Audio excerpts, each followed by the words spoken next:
Experiment, ये 10 alphabet का एक ऐसा शब्द है जिससे हम लोग का पास्ट, प्रेजेंट और फ्यूचर सब रिलेटेड है। और अभी आप जब ये वीडियो देख रहे हो तो कोई ना कोई साइंटिस्ट कहीं ना कहीं कोई ना कोई एक्सपेरिमेंट जरूर कर रहा होगा और यही सिलसिला फ्यूचर में भी जारी रहेगा। अगर एक्सपेरिमेंट्स ना होते तो ना आप लोग ये वीडियो देख पाते और ना मैं ये वीडियो आप लोग के सामने ला पाता।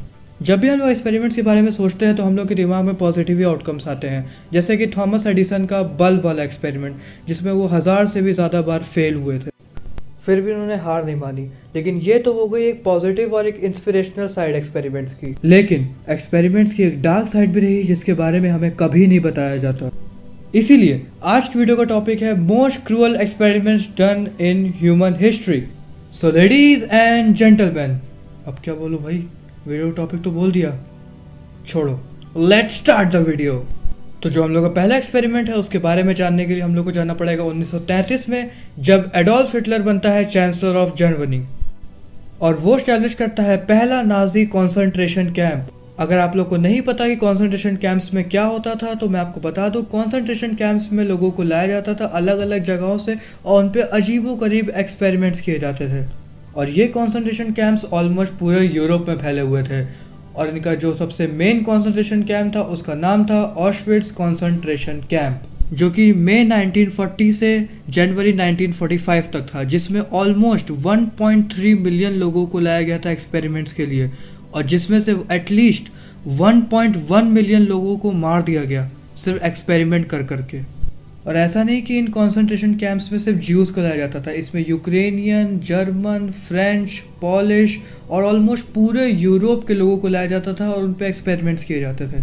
और नाजी कॉन्सेंट्रेशन कैंप्स में 1943 से 1945 के बीच में ऑलमोस्ट 17 to 19 मिलियन लोगों की जानें ली गई, जो कि एक डार्क पास्ट रहा है ह्यूमन हिस्ट्री का। तो अब बात कर लेते हैं उन दिल दहला देने वाले एक्सपेरिमेंट्स की जो नाजी कॉन्सेंट्रेशन कैंप्स में किए जाते थे। नाजीज़ ने बहुत से एक्सपेरिमेंट किए, उसमें से ही एक एक्सपेरिमेंट का नाम था द ट्विंस एक्सपेरिमेंट। नाम से ही पता लग रहा है कि इस पे ट्विंस के ऊपर एक्सपेरिमेंट किए जाते थे, लेकिन जिस लेवल पे एक्सपेरिमेंट किए जाते थे वो हमारी और आपकी दोनों की सोच से परे है। ये जानने से पहले कि इन लोगों ने ट्विंस का क्या हश्र किया था, आप लोग उस बंदे का नाम जान लीजिए जिसने एक्सपेरिमेंट के नाम पे इतने लाखों लोगों की जानें ले ली। उसका नाम था जोसेफ मेंगले, जिसको एंजल ऑफ डेथ का भी टाइटल दिया गया था। तो अब जान लेते हैं कि इसने ट्विंस के साथ क्या क्या किया था। ये क्या करता था कि एक पेयर ऑफ ट्विंस को उठाता था, उसमें से एक ट्विन के सारे ऑर्गन्स निकाल देता था, वो भी बिना एनेस्थीसिया यूज़ किए।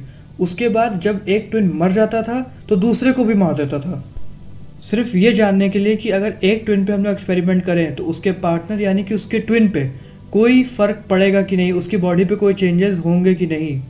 और यही नहीं, ये ट्विन्स के अंदर अलग अलग तरह के केमिकल्स और वायरसेस को इंजेक्ट करता था, सिर्फ ये जानने के लिए कि इनकी बॉडी पे इन सब चीज़ों का क्या असर पड़ेगा। चलिए अब जान लेते हैं उस सर्वाइवर ने क्या कहा जो खुद नाजी कॉन्सेंट्रेशन कैंप से बच के आई थी। ईवा मोजेस कौर, जो कि एक खुद सर्वाइवर रह चुकी हैं कॉन्सेंट्रेशन कैंप की, उन्होंने बताया कि मेंगले बच्चों के जेंडर को भी चेंज करने की कोशिश करता था, स्पेशली बॉयज़ की। और उन्होंने बताया कि एक बार मेंगले 2 नॉर्मल ट्विंस को लेके गया और उनको कंजॉइंट बनाने की कोशिश करी गई। अगर आप लोग को नहीं पता कि कंजॉइंट ट्विंस क्या होते हैं तो आप लोग अपनी स्क्रीन पे इस समय देख सकते होंगे कि कंजॉइंट ट्विंस और नॉर्मल ट्विंस में क्या अंतर होता है। उसने क्या किया कि एक ट्विन की नसों को दूसरे ट्विन के ऑर्गन से बांधने की कोशिश की, और मैं आपको जितनी भी चीज़ें बता रहा हूँ ये सब बिना एनेस्थीसिया की चल रही हैं, जिसकी वजह से 3 दिन में ही उन ट्विंस की अनफॉर्चुनेटली मौत हो गई। और यही नहीं, इसने एक बार एक ट्विन के स्पर्म से दूसरे ट्विन को प्रेग्नेंट कर दिया, यानी कि उसी के पार्टनर को प्रेग्नेंट कर दिया। उसके बाद जब उसने देखा जो बच्चा पैदा हुआ वो ट्विंस नहीं है तो उसने उसको उठा के ट्रैश कैन में फेंक दिया, क्योंकि उसको लगता था कि अगर बच्चा पैदा होगा तो वो ट्विंस ही होगा।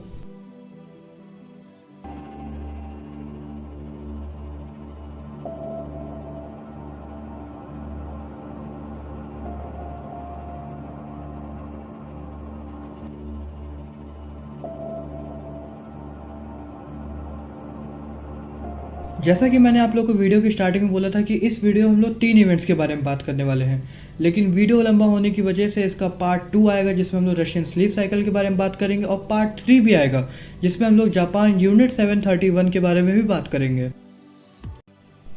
तब तक के लिए वीडियो अच्छी लगी हो तो लाइक करना, और ऐसी वीडियोस चाहते हो सब्सक्राइब करना। मैं आपको मिलता हूँ नेक्स्ट वीडियो में। Thanks for watching.